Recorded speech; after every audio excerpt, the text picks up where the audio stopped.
चलते हैं श्रीमद् भागवत महापुराण।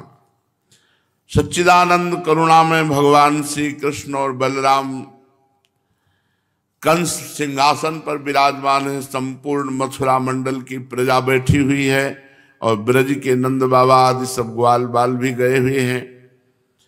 भगवान श्री कृष्ण और बलराम को अखाड़े में घसीटा चाणूर और मुष्टिक ने और कहा आओ हमसे युद्ध करो। श्री कृष्ण बलराम जी ने कहा हम तो बालक हैं, आप पहाड़ जैसे शरीर वाले, कुश्ती तो समान बल वालों से लड़ी जाती है। अरे उन्होंने कहा तुम बालक नहीं हो, तुम महावीर हो, ऐसा कहकर वो लिपट गए। और भगवान श्री कृष्ण से चाणूर और बलराम जी से मुष्टिक परस्पर कुश्ती के दांव पेच, एक घूंसा मारा चाणूर ने भगवान के वक्षस्थल पर। तो जैसे हाथी को फूलों की माला मारो क्या फर्क पड़ता है, ऐसे भगवान को कोई फर्क नहीं पड़ा। संपूर्ण देखने वालों ने कहा यह अनर्थ हो रहा है, कहाँ दो नौ किशोर बालक और कहाँ ये बहुत पुराने वज्र के समान कठोर शरीर वाले बड़े बड़े पहलवान। नहीं नहीं, ये अनर्थ हो रहा है। जिस सभा में अनर्थ होता है उस सभा में विरोध करना चाहिए, हट जाना चाहिए, नहीं तो पाप का भागी होता है। भगवान श्री कृष्णचंद्र जी ने जब देखा कि संपूर्ण मथुरा मंडल की प्रजा को बड़ा इस बात पर दुख हो रहा है, तो बलराम जी को इशारा किया कि निपटाओ, बहुत देर खेलने से क्या फायदा। चाणूर को भगवान श्री कृष्ण ने दोनों भुजाओं में कस के पकड़ लिया, उठा के पटक दिया, पैर पकड़ के घुमा घुमा कर धरती पर जैसे कपड़ा पछाड़ा जाता है ऐसे पछाड़ पछाड़ के मार डाला। चाणूर के प्राण तो पटक कर घुमाने में ही निकल गए थे, उसकी वेशभूषा अस्त व्यस्त हो गई, केश मालाएं बिखर गई, वो इंद्रध्वज के समान गिर पड़ा। इसी प्रकार मुष्टिक ने भी पहले बलराम जी को एक घूंसा मारा। इस पर महाबली बलराम जी ने बड़े जोर से एक तमाचा जड़ दिया। तमाचा लगने से वो कंपायमान हो गया और आंधी से उखड़े हुए वृक्ष के समान अत्यंत व्यथित और अंत में प्राणहीन होकर खून उगलता हुआ पृथ्वी पर गिर पड़ा।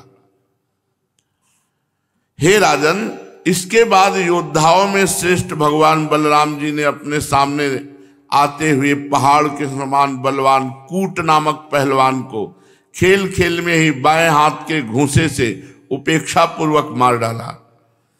उसी समय भगवान श्री कृष्ण ने एक चरण का प्रहार किया तो शल पधार गया। तो शल को तिनके की तरह चीर कर दो टुकड़े कर दिए। इस प्रकार सल, तोशल, कूट, मुष्टिक, चाणूर इन पहलवानों को भगवान ने मारा।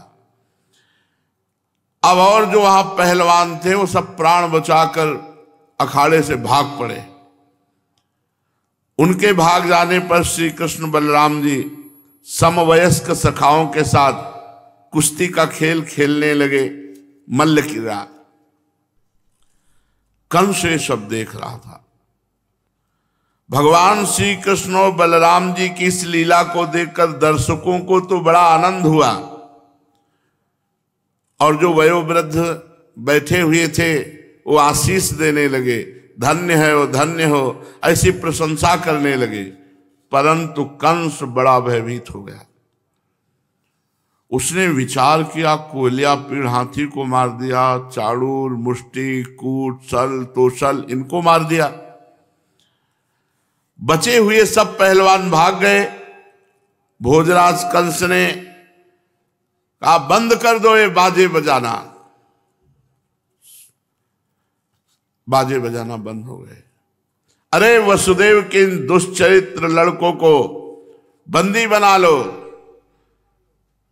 गोपों का सारा धन छीन लो, नंद को कैद कर लो, वसुदेव शीघ्र मार डालो।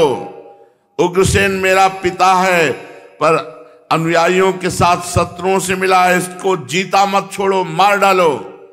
ऐसा जैसे कोई पागल आदमी बोलता हो, ऐसे कंस बकवाद करने लगा। भगवान श्री कृष्ण ने छलांग मारी, वहीं अखाड़े से सीधे सिंहासन के समीप पहुंच गए। वेग पूर्वक छलांग मारकर मंच पर पहुंच गए, जिसमें उच्च सिंहासन पर कंस विराजमान था। जब कंस ने देखा कि छलांग मार के मेरे समीप आ गए, अब वो बहुत घबरा गया।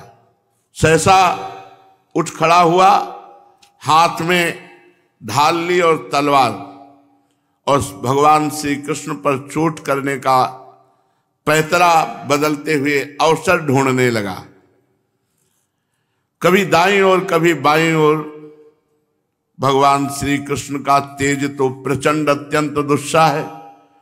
जैसे गरुण सांप को पकड़ लेते हैं, वैसे ही भगवान ने पैतरा पकड़ करके कंस को बलपूर्वक अपने कब्जे में किया। भयवश कंस का मुकुट गिर गया। भगवान ने केस पकड़े, जैसे देवकी जी के विवाह के समय केस पकड़े थे, वैसे ही केस पकड़े और ऊंचे मंच से फेंका तो रंग भूमि में गिराकर। परम स्वतंत्र भगवान श्री कृष्णचंद्र विश्व के आश्रय हैं, फेंक करके उसी के ऊपर कूद पड़े। कूदते ही कंस के प्राण निकल गए। केस पकड़ के घसीटा और रंगमंच में नीचे फेंका और उसी के ऊपर कूद पड़े, सोई उसकी मृत्यु हो गई। भगवान सबके देखते देखते कंस की लाश को धरती पर घसीट घसीट कर मारने लगे, जैसे बलवान सिंह हाथी को। सबके मुंह से हाय हाय की ऊंची आवाज निकलने लगी। कंस नित्य निरंतर बड़ी घबराहट के साथ भगवान श्री कृष्ण का चिंतन करता रहता था। खाते पीते, सोते, चलते, बोलते, सांस लेते, सब समय भगवान श्री कृष्ण का द्वेष पूर्वक चिंतन करता रहता था। तो उसको दिखाई देता था हाथ में सुदर्शन चक्र लिए हुए भगवान श्री कृष्ण। इस नित्य चिंतन के फलस्वरूप वह चाहे द्वेष भाव से ही क्यों न किया गया हो, उसे भगवान के उसी रूप की प्राप्ति हुई जिसे सारूप्य मोक्ष कहते हैं। कंस को सारूप्य मोक्ष की प्राप्ति हुई, जिसकी प्राप्ति बड़े बड़े तपस्वी योगियों के लिए भी कठिन है। अब जब कंस के भाइयों ने देखा, जो कंकादि निग्रोधादि थे, कि हमारे बड़े भ्राता महाराज कंस का वध कर दिया श्री कृष्ण ने, तो अपने बड़े भाई का बदला लेने के लिए क्रोध में आग बबूला होकर भगवान श्री कृष्ण और बलराम की ओर दौड़े। जब भगवान बलराम जी ने देखा कि बड़े वेग से युद्ध के लिए तैयार होकर ये दौड़े आ रहे हैं, तो एक परिग उठाकर उन सबको मार डाला, जैसे सिंह पशुओं को मार डालता है। उस समय आकाश में दुंदुभियां बजने लगी। भगवान के विभूति स्वरूप ब्रह्मा शंकर आदि देवता बड़े आनंद से पुष्पों की वर्षा करते हुए श्री कृष्ण बलराम की स्तुति करने लगे। महाराज, कंस और उसके भाइयों की स्त्रियां स्वजनों की मृत्यु से अत्यंत दुखित हो गई और अपना सिर पीटती हुई, आंखों में आंसू भरे हुए वहां आई, और वीर सैया पर सोए हुए अपने पतियों से लिपट कर वो शोकग्रस्त हो गई और बार बार आंसू बहाती हुई ऊंचे स्वर से विलाप करने लगी। वो स्त्रियां रो रो के पुकार रही थी, हा नाथ, हे प्यारे, हे धर्मज्ञ, हे करुणामय, हे अनाथ वत्सल, आपकी मृत्यु से हम सब मरी समान हो गई। आज हमारा घर उजड़ गया, हमारा सौभाग्य उजड़ गया, हमारी संतान अनाथ हो गई। कंस से उसकी पत्नियां कहती, इस पुरी के आप ही स्वामी थे,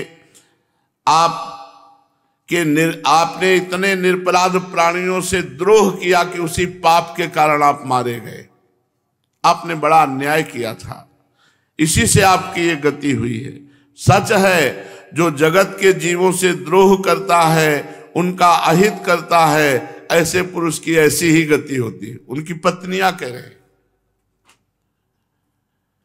ये भगवान श्री कृष्ण जगत के समस्त प्राणियों की उत्पत्ति और प्रलय के आधार हैं। ये भगवान श्री कृष्ण जगत के रक्षक है। जो भगवान का बुरा चाहता है या जगत का बुरा चाहता है वो कभी सुखी नहीं रह सकता।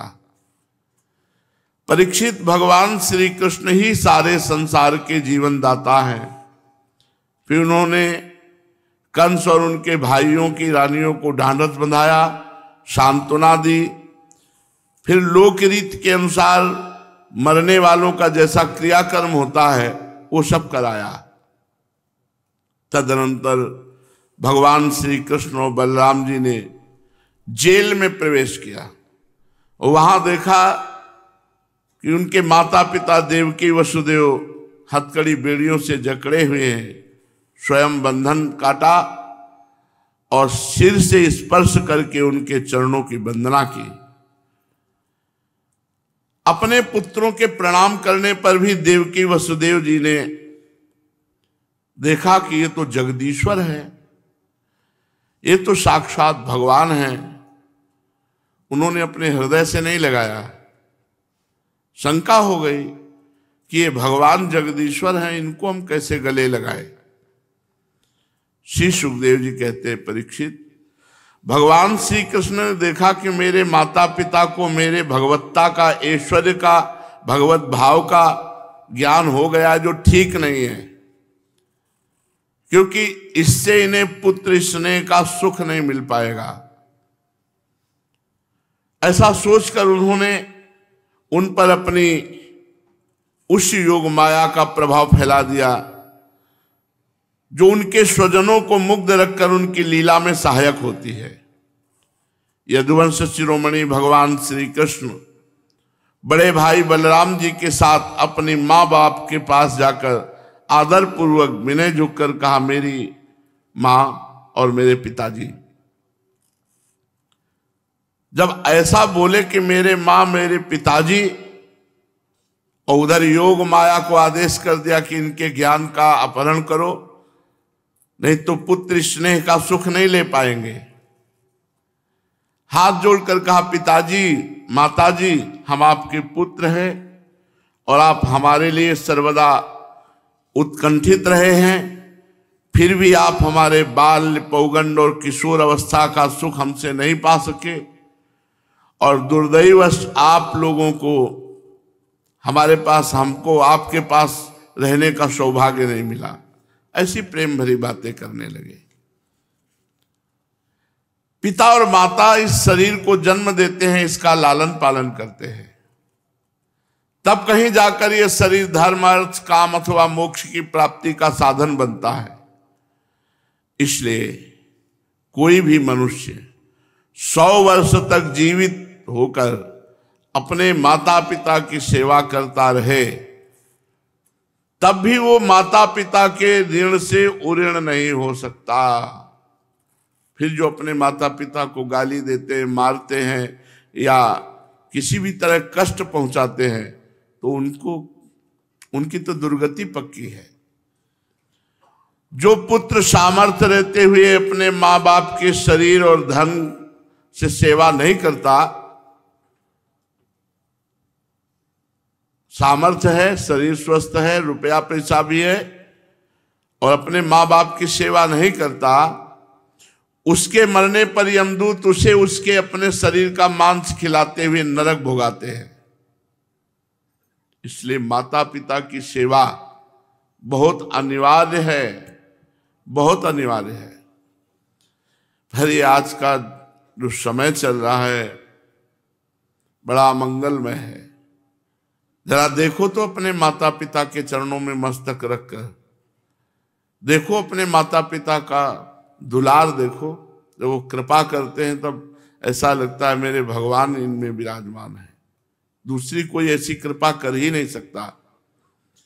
देखो, जब माँ ऐसे दौड़कर गले से लगाती है और अश्रुओं से मस्तक भिगोती है, उस समय का सुख कैसे वर्णन करें। जिंदगी में कोई वो सुख नहीं दे सकता जो माँ हृदय से लगा के, जब ऐसी पवित्र माँ, ऐसे पवित्र पिता को जो अपमानित करते हैं, उनकी बड़ी दुर्गति होती है। जो अपनी पत्नी का भरण पोषण नहीं करता।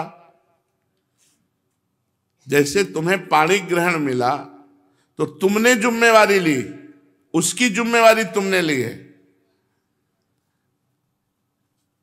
जो उनके माता पिता से बना वो तुम्हें दे दिया। कुछ लोग दहेज के लिए प्रताड़ित करते हैं, ये बहुत बड़ी निंदनीय बात है। अगर गरीब आदमी है, बेटी का ब्याह है, अपना जीवन धन बेटी दे रहा है और जो कुछ है वो दे ही दिया है, ऐसा कोई पिता नहीं होता कि बेटी के साथ कुछ देना, ऐसा नहीं। सबका हृदय उल्लसित होता है और बड़ा मंगलमय वो दिन होता है जब पाणी ग्रहण कन्यादान करता है, वो पिता बड़ा भाग्यशाली होता है। अब ये जो लोग लड़की को प्रताड़ित करते हैं, दहेज, ये सब नरकगामी लोग हैं, ये नरकगामी लोग हैं। और जो पुरुष पाणी ग्रहण हाथ में लेकर पत्नी का भरण पोषण, उसकी कामनाओं की पूर्ति, उसकी सुरक्षा व्यवस्था, पूरी जिम्मेवारी उसकी बनती है। और पत्नी को चाहिए जिससे पाणी ग्रहण हुआ है आजीवन उसकी आज्ञा पर चलने की चेष्टा करे। बालक और बूढ़े, अतिथि और गुरु, भोजन सबसे पहले इनको पवाया जाता है, इनका सम्मान किया जाता है। जो ऐसा नहीं करता वो जीता हुआ मुर्दे के समान है। भगवान ने कहा, पिताजी हमारे इतने दिन आपसे विमुख गए, क्योंकि कंस के भय से सदा उद्विग्न चित्त रहने के कारण हम आपके पास नहीं आ पाए, आपकी सेवा नहीं कर पाए, इसलिए हम असमर्थ रहे, हमें क्षमा कीजिए। मेरी माँ और मेरे पिताजी, आप दोनों हमें क्षमा करें। हाय, दुष्ट कंस ने आपको इतने इतने कष्ट दिए, परंतु हम परतंत्र रहने के कारण आपकी कोई सेवा शुश्रूषा न कर सके। श्री सुखदेव जी कहते, परीक्षित, लीला से मनुष्य बने हुए विश्वात्मा भगवान श्री कृष्ण की इस वाणी से मोहित होकर के देवकी वसुदेव जी ने गोद में उठा लिया और हृदय से लगाकर मेरे बेटा ऐसा कह के परमानंद में मगन हुए। ये योग माया का प्रभाव, नहीं तो जान गए थे ये परब्रह्म परमात्मा है, इसीलिए प्रथम बार प्रणाम करने पर हृदय से नहीं लगाया। योग माया का प्रभाव कि ऐसे स्नेह पास में बंध गए, पूर्णतः मोहित हो गए कि आंसुओं की धारा बहने लगी और श्री कृष्ण चंद्र जी और बलराम जी को हृदय से लगा लिया। गला रुंध गया, कुछ बोलने की सामर्थ्य न रही। देवकी नंदन भगवान श्री कृष्णचंद्र जी इस प्रकार अपने माता पिता को सांत्वना देकर जेल में ही आगे बढ़े और महाराज उग्रसेन, जो यदुवंशियों के राजा बना दिए गए थे, उनके पास गए और कहा, महाराज हम आपकी प्रजा हैं, आप हम लोगों पर शासन कीजिए। राजा ययाति का शाप होने के कारण यदुवंशी राज सिंहासन पर नहीं बैठ सकते, परंतु मेरी ऐसी इच्छा है, इसलिए आपको कोई दोष नहीं होगा। जब मैं सेवक बनकर आपकी सेवा करता रहूंगा तो बड़े बड़े देवता भी सर झुकाकर आपको भेंट देंगे। ये दूसरे नरपतियों के बारे में तो कहना ही क्या। परीक्षित, भगवान श्री कृष्ण सारे विश्व के विधाता हैं। उन्होंने जो कंस के भय से व्याकुल होकर इधर उधर यदुवंशी भाग गए थे, वृष्णिवंशी, अंधकवंशी, मधुर, दासार, कुकुर आदि, उन सब वंशजों को बुलाया। उन्हें घर से बाहर रहने पर बड़ा क्लेश उठाना पड़ा था। भगवान ने उनका सत्कार किया, सांत्वना दी और खूब संपत्ति देकर सबको मथुरा में वास कराया। सारे के सारे यदुवंशी भगवान श्री कृष्ण तथा बलराम जी के बाहुबल से सुरक्षित थे। भगवान की कृपा से उन्हें अब किसी प्रकार की कमी नहीं, किसी प्रकार की व्यथा नहीं, दुख तो था ही नहीं। उनके सारे मनोरथ सफल हो गए, वे कृतार्थ हो गए। अब वे अपने अपने घरों से आनंद कंद भगवान का चिंतन करते हुए समय व्यतीत करने लगे। भगवान श्री कृष्ण का मुखारविंद आनंद का सदन है, नित्य प्रफुल्लित है, कभी ना कुम्हलाने वाला कमल है। प्रभु का सौंदर्य अपार है। सदस्य हास चितवन मुखारविंद पर नाचती रहती है। यदुवंशी दिन प्रतिदिन भगवान का दर्शन करके आनंद मगन रहते हैं। मथुरा के वृद्ध पुरुष भी युवकों के समान बलवान और उत्साही हो गए थे, क्योंकि सबके ऊपर भगवान की दृष्टि पड़ी थी। वे अपने नेत्रों के दोनों से बार बार भगवान के मुखारविंद का अमृतमय मकरंद रसपान करने, इसलिए बूढ़े बूढ़े भी जवान लगने लगे थे मथुरा में।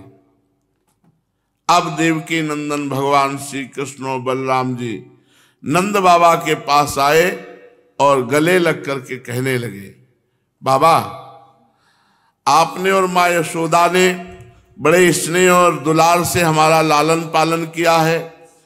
इसमें कोई संदेह नहीं कि माता पिता संतान पर अपने शरीर से भी अधिक स्नेह करते हैं। जिन्हें पालन पोषण न कर सकने के कारण स्वजन संबंधियों ने त्याग दिया है, उन बालकों को जो लोग अपने पुत्र के समान लाड़ प्यार से पालते हैं, वे ही वास्तव में उनके माँ बाप हैं। पिताजी, अब आप लोग ब्रज में जाइए। इसमें संदेह नहीं कि हमारे बिना वात्सल्य स्नेह के कारण आप लोगों को बहुत दुख होगा। यहाँ के सुहृद संबंधियों को सुखी करके हम आपसे मिलने आएंगे, ऐसा बाबा से कहकर उनको विदा किया। भगवान श्री कृष्ण और नंद बाबा दूसरे ब्रजवासी, इस प्रकार वार्ता हुई। सबने सुंदर सुंदर वस्त्र आभूषण धारण किए। भगवान श्री कृष्ण बलराम को नंद बाबा ने गले लगाया और बड़े प्रेम अधीर हो गए और आंसू भर करके अभिषेक किया नंद बाबा ने ठाकुर जी का और बलराम जी का, क्योंकि प्रभु कह रहे हम आएंगे कभी आपसे मिलने, अभी आप जाएं। इसके बाद भगवान वहां से विदा हुए और नंद बाबा ब्रज के लिए चले। वसुदेव जी ने अपने पुरोहित गर्गाचार्य और दूसरे ब्रह्म ऋषियों को बुलाकर श्री कृष्ण बलराम का विधि पूर्वक द्विजाति समुचित यज्ञोपवीत संस्कार कराया। अगर यज्ञोपवीत पड़ा हुआ है और गायत्री अनुष्ठान है, उसके सामने कोई बाधा विघ्न नहीं। यज्ञोपवीत ब्रह्म शक्ति है, द्विजाति को धारण करने का अधिकार है। कोई बिरले ऐसे हैं जो इस धर्म का पालन करते हो। वसुदेव जी ने गर्गाचार्य और अन्य ब्राह्मणों को बुलाकर यज्ञोपवीत संस्कार कराया भगवान श्री कृष्ण और बलराम का। बड़ी महिमा यज्ञोपवीत की। अगर यज्ञोपवीत पड़ा हुआ है तो भूत प्रेत नहीं आपको छू सकते। यज्ञोपवीत पड़ा हुआ है तो आपका कोई मारण मोहन वशीकरण उच्चाटन नहीं कर सकता। पर महत्ता ही नहीं समझते हैं, आज के बच्चे महत्ता नहीं समझते। 12-13 में गायत्री अनुष्ठान प्रारंभ हो जाता है तो बुद्धि प्रकाशित होती है। बड़ा सब धर्म में विपरीत आचरण हो रहा है। खूब दक्षिणा दी, वस्त्राभूषण ब्राह्मणों को दान किए, गौओं को सोने की मालाएं और सोने से जटित चादरें उड़ा करके दान की। वसुदेव जी भगवान श्री कृष्ण और बलराम के जन्म नक्षत्र में जितनी गौएं मन ही मन संकल्प कर दी थी, तो कंस के भय से वो सब दे नहीं पाए थे। अब उनका स्मरण करके ब्राह्मणों को सब गौएं दी जो भगवान के जन्म नक्षत्र के समय संकल्प किया था। गर्गाचार्य जी से संस्कार कराकर बलराम और भगवान श्री कृष्ण को द्विजत्व प्राप्त कराया। यज्ञोपवीत संस्कार ये द्विजत्व है। और ब्रह्मचर्य अखंड तो है ही, और अखंड व्रत दिया। ब्रह्मचर्य का अखंड व्रत, ये सबको मिलता है। कुछ समय बाद जब 22-24 की अवस्था, तो फिर जो नैष्ठिक ब्रह्मचारी हो तो संन्यास ले लेते हैं, नहीं तो शेष गृहस्थ आश्रम में चले जाते हैं। ऐसी शास्त्र पद्धति है। श्री कृष्ण और बलराम जी जगत के एकमात्र स्वामी हैं, सर्वज्ञ हैं, सभी विद्याएं उन्हीं से निकली हैं, उनका निर्मल ज्ञान स्वतः सिद्ध है, फिर भी उन्होंने मनुष्य की सी लीला करके अपने ज्ञान को छिपा रखा है।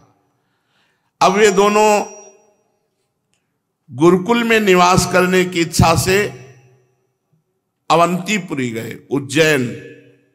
वहां काश्यप गोत्री संदीपनी मुनि के पास गुरुकुल में निवास किया, उनको गुरु पद में वरण किया।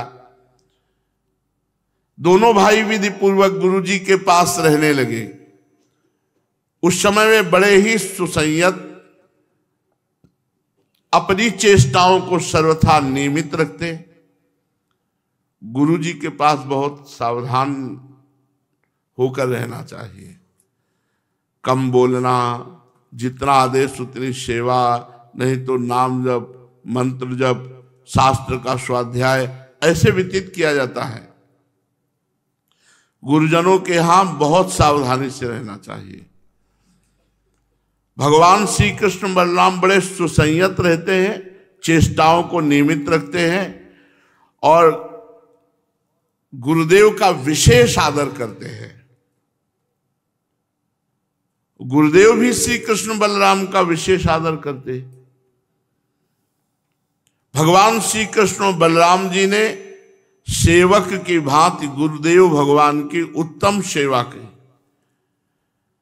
गुरुदेव के अधीनता कैसे स्वीकार करनी चाहिए, ये स्वयं श्री कृष्ण और बलराम ने आदर्श रखा। अपने गुरुदेव को साक्षात भगवान समझकर उनकी आज्ञा का पालन, उनकी सेवा।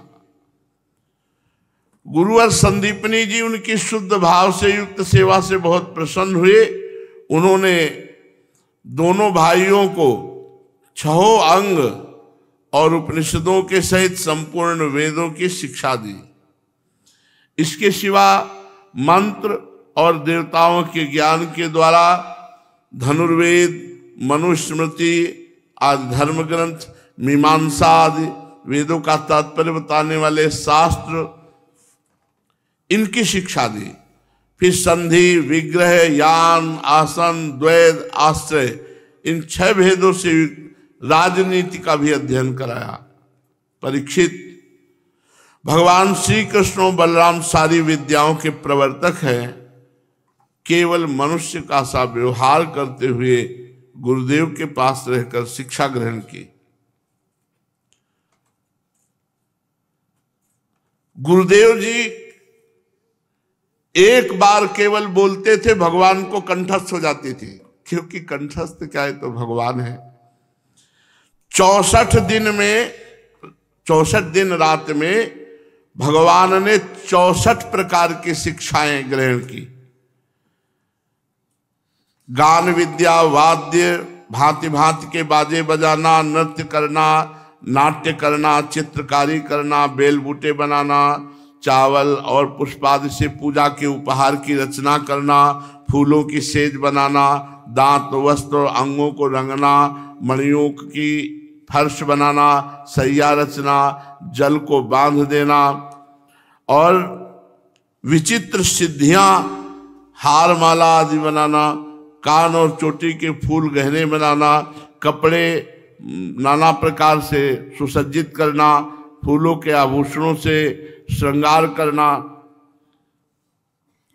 कानों के पत्तों की रचना करना, सुगंधित वस्तुएं, इत्र, तेल, इनका निर्माण करना, इंद्रजाल, जादूगरी करना, जैसा चाहे वैसा वेश धारण कर लेना, हाथ की फुर्ती के काम, तरह तरह की खाने की भोग की वस्तुएं बना लेना, तरह तरह के पीने के पदार्थ बनाना और सुई का काम, सिलने का काम, कठपुतली बनाना, उसको नचाना, पहेली बनाना और उसको गाना, प्रतिमा बनाना, उसकी पूजा करना, कूटनीति, ग्रंथों के पढ़ाने की चातुरी, नाटक, आख्यायिका आदि की रचना करना, समस्या पूर्ति करना, पट्टी, बेत, बाण आदि बनाना, गलीचे, दरी आदि बनाना, बढ़ई की पूरी कारीगरी, ग्रह आदि बनाने की कारीगरी, सोने चांदी आदि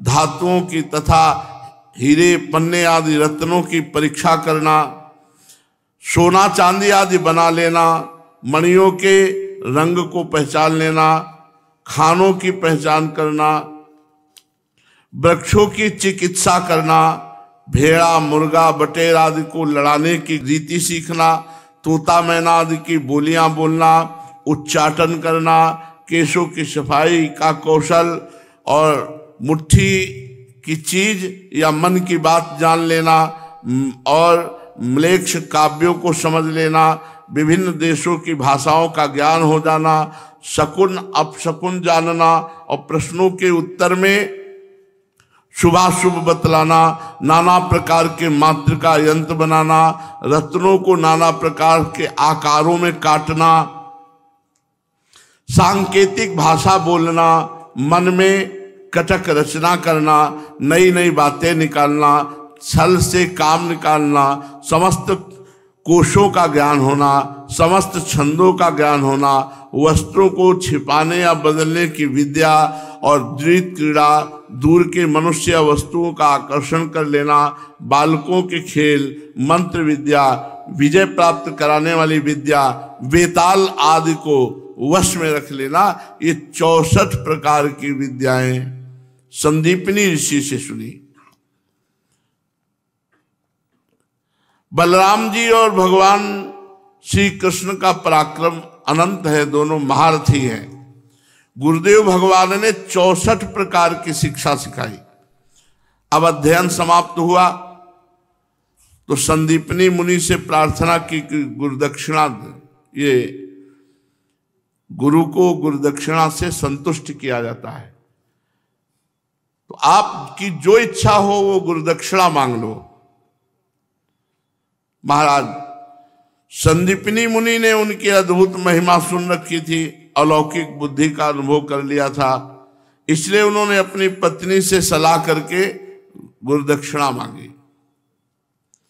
कहा, प्रभास क्षेत्र में हमारा बालक समुद्र में डूबकर मर गया था, उसे आप ले आओ, यही गुरुदक्षिणा है। भगवान बलराम जी और श्री कृष्ण का पराक्रम तो अनंत व महारथी, उन्होंने बहुत अच्छा कहकर गुरु जी की आज्ञा स्वीकार की और रथ पर सवार होकर प्रभास क्षेत्र गए। समुद्र तट पर जाकर क्षण भर बैठे थे। उस समय ये जानकर के एक साक्षात परमेश्वर है, समुद्र ने अनेक प्रकार की पूजा सामग्री लेकर सामने आया और भगवान ने समुद्र से कहा, समुद्र